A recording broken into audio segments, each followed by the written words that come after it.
and let's protect ourselves. I'm Dr. Peter Lin. I'm a family physician in Toronto, Canada. The coronavirus is a family of viruses that can cause as mild things as just a common cold, all the way up to SARS or MERS. These are these bad pneumonias that we're talking about. And basically what these viruses are, they look like a tennis ball with all these spikes sticking out of it. And depending on the type of spike, it allows that virus to attach to certain places. So some viruses, they have the spike that attaches to your nose. So basically you just get a common cold. But the SARS virus and this new virus that we're talking about has the spike that allows it to attach to the cells in your lung. And when it attaches there, it puts in information to make photocopies of itself. So it uses our equipment to make more viruses. I'm declaring a public health emergency of international concern over the global outbreak of novel coronavirus. Most of the coronaviruses live in animals. In this particular case, it was from Wuhan. There was a fish market where they were selling live animals. And the thought is that the virus was in a live animal, then it crossed into a human. But then what we found was that people were getting sick in terms of healthcare workers, in terms of family members that were looking after them, which now meant that the virus can pass from human to another human. Just like all viruses, it needs to reach a target, which is your lung.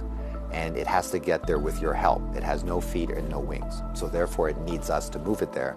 So that's why we keep saying, don't hang around sneezy people because you're gonna breathe it in. And don't touch your face because that's how the virus is gonna get in. The masks are helpful, but they're not necessary because they're leaky. The ones that you and I buy basically have pockets here, so therefore the virus can get in. What the masks really do is they stop us from touching our face. If you're sick, we tend to mask you, so therefore you're not spewing out the viruses to other people sitting around you. The true people that have the real masks are the N95. Those are sealed. These are for the doctors that may be caring for the patients. So in the beginning, the coronavirus will cause kind of like flu-like symptoms or a cold. So people just get the stuffy nose, that kind of thing. But you'll understand that as soon as that virus starts manufacturing in your lung cells, they're producing all these copies of the virus, all of a sudden now you kill the lung cells. So now you can't exchange oxygen. And that's why one of the early symptoms is people get very short of breath and they tend to have a difficult time breathing, and that's why they end up in hospital. So currently, unfortunately, we don't have a direct treatment for the coronavirus. So we don't have a medication that can kill it off. And so it's really supportive. So in other words, the patient can't breathe, we give them oxygen, help them to breathe. They can't drink, so therefore we give them fluids to support them. Their kidneys begin to shut down, we help them with all those things. So it's a very supportive process. This is a new virus that we've never seen before. So our immune system, our army, are having a hard time figuring out what to do. So usually what we have to do is we make something called antibodies. So these are things that can grab onto the spikes that we see on the virus, and it'll get rid of the virus for you, and that will actually bring you back to good health. So therefore the elderly may have a worse outcome, and of course the young children. So the babies, their immune system is not so good either, so they may not make those antibodies as well. So just remember, your hands may be with virus. Virus cannot hurt you because it can't get through the skin, but the moment I do this, now I've brought the virus right to where it wants to go. So let's remember not to touch our hands to our face. So let's say you think that you might have been on a plane or you might have bumped into somebody that has it. What should you do? So the first thing is to contact a healthcare worker to tell them that potentially you have it.